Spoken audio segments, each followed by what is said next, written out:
Dudes, welcome to Sense of Style. My name's Stuart. Thanks for tuning in. Today is fall. Well, today is stinking hot, actually. It's August. It's about 30 degrees outside. It's super hot and it's humid. But within 2 weeks, maybe 3, the weather's going to start to cool down. Things are going to get really interesting on the fragrance front. The Orientals, pretty much, you can't wear them in the summer. A lot of sweet stuff. And the sweet stuff gets sweeter even with the heat of the summer. Makes it cloying. So yeah, we haven't been able to wear anything like that. And no heavy woods or anything like that at all in the summer. It's mostly citrus and aquatics. September's coming.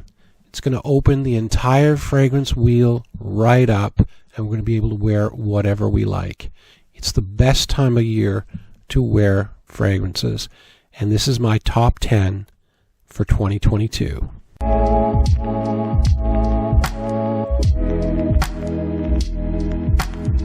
I don't know if you guys have ever seen George the Fragrance Apprentice. That's an excellent channel. It's hard to say what my favorite is because I like them all. But I must say that's one of the top ones. He goes on and on and on about this fragrance here. This is Hugo Boss, the Scent Absolute. He goes on to the point where it gets kind of annoying. He's just talked about it so much. So, I like his channel and I trust his taste. So I delayed this video a week until this came in. Came in today. And I tried it. I like it. So what is it? Basically, Maninka fruit was the main ingredient in the whole line. The scent line. This is the strongest. This is an eau de parfum. And according to George, this is an exceptional cool weather fragrance. It's got Maninka fruit. That's the key. Now, Maninka fruit, it comes from East Africa. It's a hard-shelled fruit, and from what I've read, it smells, the closest thing I got from it was, it smells very sweet and fruity. Someone said, like chocolate-covered strawberries. I thought, sure, maybe, why not? And then it had ginger on the top and vetiver in the base. So, when I put this on today, I smelled it at first and I thought, it's nice. It's, it's nice. It's fruity off the top. And I liked it, and I was like, oh, okay. And deep down I was thinking, well, maybe George was drinking or something. George knows what he's talking about. After about 30 minutes, this smells like something that Chanel or Dior could bake. He nailed this. He really nailed this. This is exceptional. This is a really, really nice designer fragrance. I hate to pump his tires, but man, was he right about this. I love this fragrance. So this is not a countdown list, but this will be the first one that I talk about, and man, it's really good. Now, I hate to do this to you. I hate doing it to you, but I got to. This is number 2.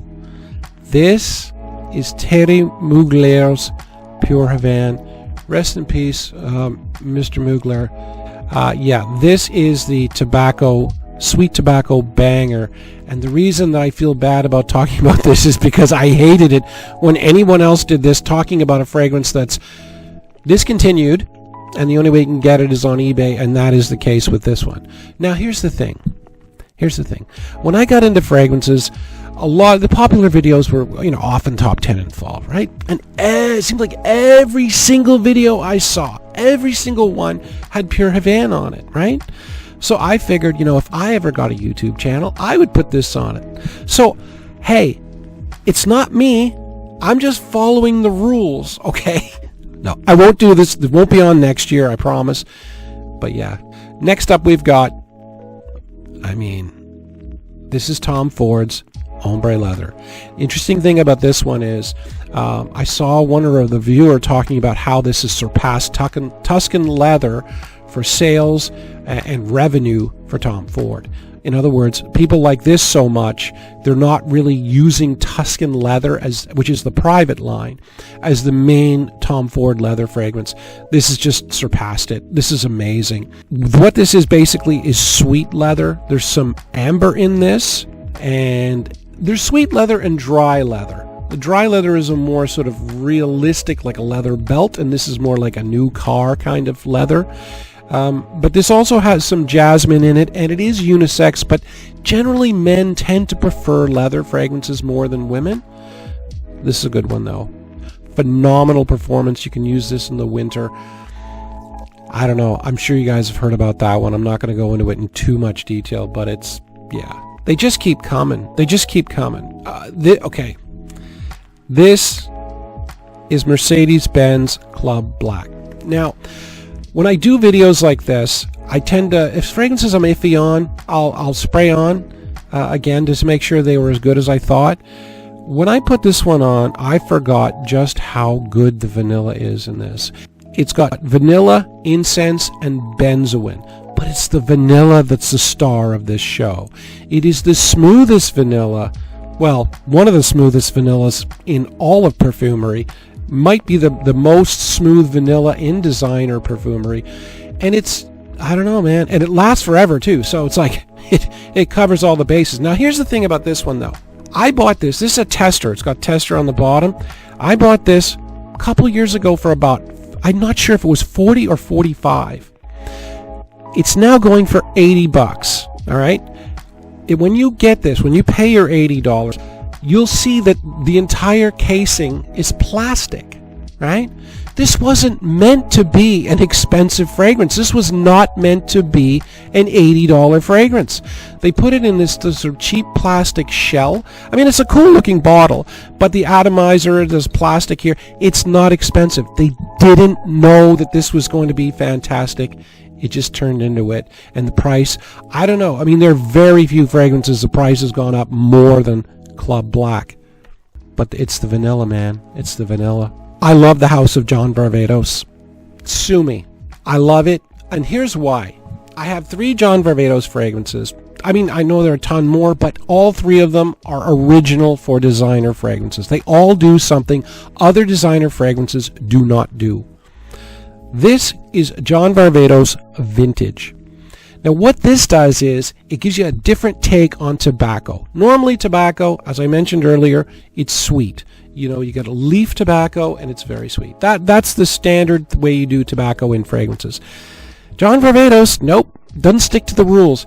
There's rhubarb and quince in this. Quince is a fruit and rhubarb, I don't know what it is, a root vegetable, but it comes off as very fruity. So this is a fruity tobacco fragrance. And it's weird, but it's nice. It's really, really nice. This one's not too expensive either, but it's original. It's different. The one complaint about John Varvatos is performance. Here's the thing.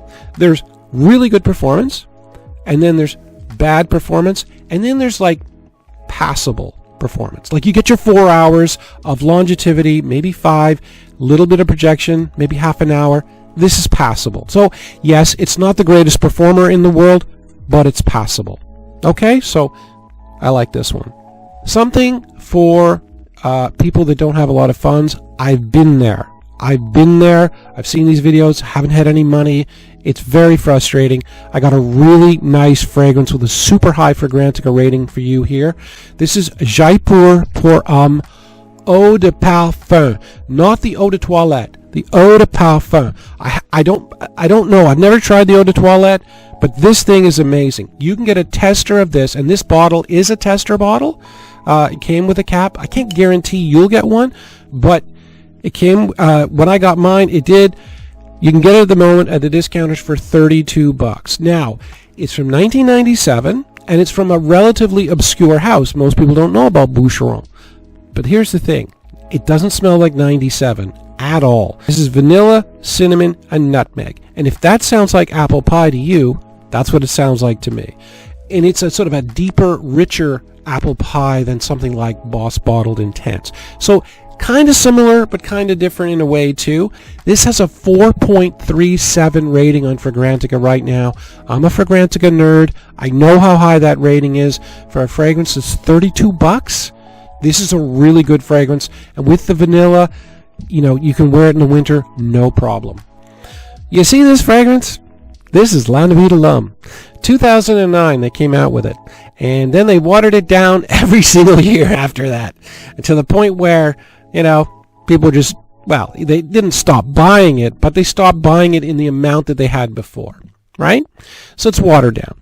So then they came out with Bleu Electrique. Now, Bleu Electrique is available. You can get it retail, at least in Canada. I'm not sure about the United States. For a while there, you couldn't get it at all, and one of my viewers said, yes, you can get it, and bless him, because I picked up a bottle of Bleu Electrique. But it's hard to get. You can't get it at the discounters. You're going to pay a little bit more, right? Bleu Electrique has been hard to get, and Bleu Electrique was sort of a revival of the original La Nuit de l'Homme, a much stronger version. This is La Nuit de l'Homme Eau de Parfum. This came out in 2019.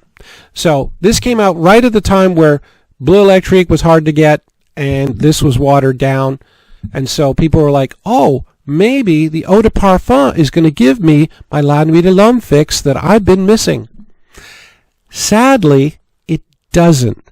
But it's still a damn good fragrance on its own. See, what they did here was, La Nuit de l'Homme is cedar, cardamom, and lavender. Okay? This has sandalwood, cardamom, and lavender. And there have been times when I put this fragrance on where I've gotten, I could have sworn I had La Nuit de l'Homme on. Right? However, most of the time, what I get from this is the tonka and the leather that they added. So it's a much sweeter version of La Nuit de l'Homme.